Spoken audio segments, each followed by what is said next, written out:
또 착하게 살면은 또 그냥 뭐 좋게 말하면은 모든 걸 주는 거고, 나쁘게 말하면은 다 뺏기는 거고. 어떤 남자는 와이프한테 돈 버는 대로 다 이렇게 맡겼더니 나중에 보니까 홀라당 다 털린 거야, 마누라한테.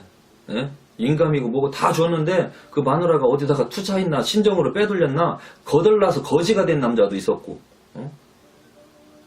반대로 여자 그분은 뭐 매스컴에 나온 이야기니까 해도 상관은 없죠. TV에 나온 이야기인데 가수 김연자님 일본에서 이혼하면서 1600억인가? 1600억을 어유 막 엄청나게 아무튼 자세한 건 아닙니다. 아무튼 막 수십억 수백억 정도 되는 것 같았어요. 이혼하면서 다 뺏기고 나왔잖아. 아니 못 가지고 나왔잖아. 위자료도 못 받고. 그 일본에 있는 남편이 돈 관리를 다 한 거야. 그 김연자는 그냥 노래만 부르고 다닌 거야. 돈 계산을 할 줄 몰랐던 거지. 그냥 노래가 좋아서 무대만 쓰면 되고 돈 들어오면 그냥 자기 통장으로 받았는데 그 관리를 누가 했냐? 남편이 했던 거예요. 남편이니까 어떻게 부부는 일심동체 믿고 사는 거지. 믿고 살았는데 결국에는 사이가 안 좋아져서 나중에 돈 좀 이렇게 챙겨갖고 이혼하려고 보니까 완전히 땡전 한 푼도 없는 거야. 믿었던 도끼한테 발등 찍힌 거죠? 얼마나 속상하겠습니까? 그 양반이 그 김연자라는 가수가 한두 푼 벌어들인 것도 아니고 수백억을 벌어들였는데 그게 어떻게 하나도 없이 나갔냐는 얘기야. 사라졌느냐 이거야. 그분 팔자고 그분 복이겠지만 그러한 일들이 여러분들한테 안 생기라는 법이 없거든요. 그렇잖아요. 그러니까 그렇다고 해서 옹졸하게 또 자기가 다 관리하고 자기가 다 할 수도 없는 거고. 정답이 없어요. 부부간에도 각자 돈 관리하는 사람이 있고 남편이 다 알아서 하는 사람이 있고 와이프가 다 알아서 하는 사람이 있는데 누군가가 다 알아서 할 때는 각오를 하고 해야 되는 거예요. 믿지 못하면 다 맡기지 못하죠. 믿지 못하는데 어떻게 통장하고 인감 도장하고 그런 걸 다 맡길 수가 있겠습니까? 믿지 못하면 그거 못 맡기는 거예요. 근데 믿었다는 거는 그 사람한테 믿었기 때문에 더 잘해줘야 되지. 믿어줬는데 뭔가가 재산이 안 불어나고 재산이 줄거나 모르는 돈이 딴 데로 새거나 하면은 그거는 안 보이게 뭐 모르게 금전이 돈이 빠져나갔으니까 그거는 약간 좀 사기와 절도에 해당이 되죠.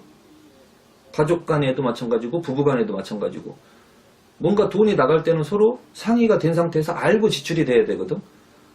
홍진영도 소속사에 소속해 있었던 그 회사원이죠. 뭐 연예인이지만 그 회사 소속사의 사원이야. 홍진영도 연예인이지만. 근데 돈 문제가 투명하지 않으니까 소송을 걸었잖아. 난 다 못 받았다. 근데 소속사는 줄 만큼 주었다. 홍진영은 내가 모르는 계약서 또 많았다. 다 투명하게 못 받았다. 이거 조사 좀 해줘라. 그런 식으로 싸움이 붙은 거예요. 부부간에도 마찬가지예요. 제가 상담하다 보니까 어떤 여자는 맨날 남편한테 용돈을 받아서 쓰는 사람이 있어. 남편이 얼마를 버는지 뭐 통장을 아예 들여다볼 수가 없대. 근데 그런 여자 볼 때는 좀 답답하기도 하고 사는 게 답답하기도 하겠다. 좋게 말하면 착한 거고 나쁘게 말하면 미련한 거고. 남편이 돈관리를 다 해. 또 반대인 경우도 있고요. 그런데 이제 누가 하든 믿고서 하더라도 아무런 탈이 없고 분란이 없으면 상관이 없어요. 남편이 하든 아내가 하든 재산만 불어나고 잘 먹고 잘 살면 되잖아. 탈만 안 나면. 근데 재산이 줄거나 모르는 돈이 빠져나갈 때는 문제가 생기는 거죠. 안 보이게. 그러한 일들 터지는 것들이 다 누구 탓이냐? 다 자기 탓이란 얘기예요. 뭔가 결정을 할 때는 다 각오를 하고 결정을 해야 되는 거야. 이 성인들, 특히 성인들은. 어린이들은 자기들이 뭐 한 결정은 번복도 할 수 있고 뭐 이랬다 저랬다 뭐 바뀔 수도 있고 그래. 미성년자들은 이해가 되고 미성년자니까. 근데 성인들은 이미 어떠한 결정을 할 때는 그게 막 번복하기가 쉽지가 않거든요. 그런 일들이. 책임감이 따르는 거야. 그러니까 자유에는 책임이 따른다. 자유롭게 돈을 맡겼으면 그곳에는 책임이 따르니까 돈 관리를 잘 해줘야죠. 가수 김연자님처럼 남편으로 인해서 뭐 아무튼 제가 알기로는 1600억으로 알고 있는데 잘못 알고 있을 수도 있지만 아무튼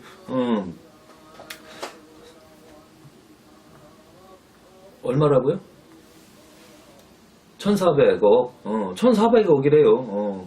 지금 금방 또 저기 이거 하시네 이거 조회하네 저 작가님이 1400억이 1400만 원이 아니라 1014억도 아니고 1400만 원도 아니고 1400억. 우리 같은 서민들은 구경도 못해.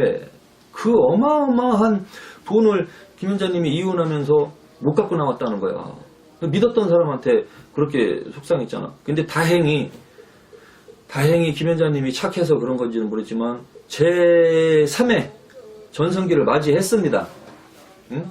아모르 파티가 아주 대박이 나면서 행사를 여기저기 바쁘게 아주 뭐 그 어떤 누가 그러더라고요. 가수가 김수희 가수님이 그랬구나. 사람은 말년을 잘 살아야 된다고, 말년을 잘 지내야 된다고. 여기 보문산에 공연에 오셨을 때 무대에서 그 말을 한 적이 있었는데 저도 공감을 했습니다. 사람은 말년을 잘 살아야 된다라는 이야기를 김수희님이 했는데 공감이 되더라고요. 근데 말년에 김현자님은 잘 살고 있습니다. 바쁘게. 돈이 나갔지만 지금 또 다시 돈 벌면서 얼마나 즐겁겠어요. 많은 팬들이 환호해주고 사랑해주고 그게 행복이야. 그분은 항상 열심히 노력하고 준비되어 있고 노래 공부하고 있고 일본말로도 노래를 잘하대. 그러니까 준비가 되어 있는 가수이기 때문에 그렇게 또 다시 쓰러지지 않고 바로 이어서 차고 나갈 수가 있었던 겁니다. 제가 이 이야기를 왜 하느냐, 전 볼 때 제가 이게 물론 답답하니까 저를 찾아오잖아요. 뭐 언제쯤 잘 살 건지, 돈복은 있는 건지 없는 건지, 어떠한 일을 해도 되는지 안 되는지, 뭐가 될 건지 안 될 건지 궁금한 거를 알아보러 여기 온단 말이에요. 근데 이제 답답하게 사시는 분들이 오면은 가장 답이 없는 사람이 누구냐?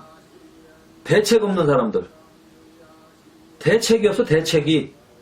나이는 40 중반이고 50대 초반인데 대책이 없어. 대책이 없다는 건 뭐냐? 그냥 학교 다니다가 그냥 직장생활 조금 하다가 남편 만나갖고서 애 낳고 그냥 살림만 하는 거야. 그러니까 할 줄 아는 게 아무것도 없어. 학교도 그냥 졸업장만 땄고 전문성 있는 학교도 아니고 애를 1명, 2명, 3명 낳고 살다가 남편이랑 이혼했네? 왜 이혼했겠어? 서로 분란이 일어나고 물론 다행히 돈 많은 남편 만나서 위자료라도 받고 이혼하면 그걸로 아이스크림 가게라도 차려서 먹고 살 수 있겠지. 근데 그렇지 않은 경우 많거든요. 이혼할 때는 대부분 잘못돼서 이혼하기 때문에 큰 돈을 받으면서 이혼하는 사람이 극히 드물어요. 경제적으로 힘들고 싸우면서 이혼을 하거든. 그러니까 먹고 살만한 위자료를 받지 못했고 먹고 살만한 돈을 받지 못한 상태에서 딱 이혼이 되는 상황이면 각자 살아야 되죠. 근데 여자는 애들 키우느라고, 좋게 말하면 애들 키우느라고 할 줄 아는 게 없고, 나쁘게 말하면 핑계지. 애들 키우고 애들 낳은 사람은 그럼 할 줄 아는 게 아무것도 없나? 그럼 국회의원, 뭐 미용실에서 기술 가지고 일하는 분들, 전문적으로 일하는 의사 선생님들은 애 안 낳나? 그 사람들도 애 낳고 다 살죠? 그렇지만 공부 열심히 해서 자기가 사회생활을 할 수 있는 자격을 만드는 거예요. 열심히 노력한 거죠?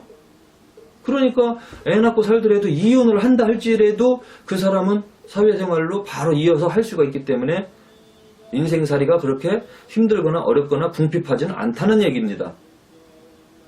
그러니까 남편만 믿고 의지하는 여성분들이 있어. 그거 매우 안 좋아요. 자기도 조금은 할 줄 아는 게 있어야 된다는 얘기야. 하다못해 라면이라도 잘 끓이면 초등학교나 중학교 앞에서 라면집이라도 차릴 수 있는 거고, 호떡을 잘 만들면 호떡집이라도 차리는 거고, 찐빵을 잘 만들면 찐빵 전문점을 차릴 수도 있는 거고, 맛있어 봐. 어떻게 해서라도 소문나서 팔리지. 근데 아무것도 할 줄 아는 게 없는 사람들, 직장도 나이가 40 중반이어서 갈 곳도 없고, 아무것도 못하는 분들, 대책이 없어. 그 양반들이 와서 뭐를 할까요? 물어보면 뭐라고 대답하냐고. 그런 거를 신들이 대답하시겠습니까? 할아버지, 할머니, 부처님이 할 줄 아는 게 아무것도 없는 사람인데,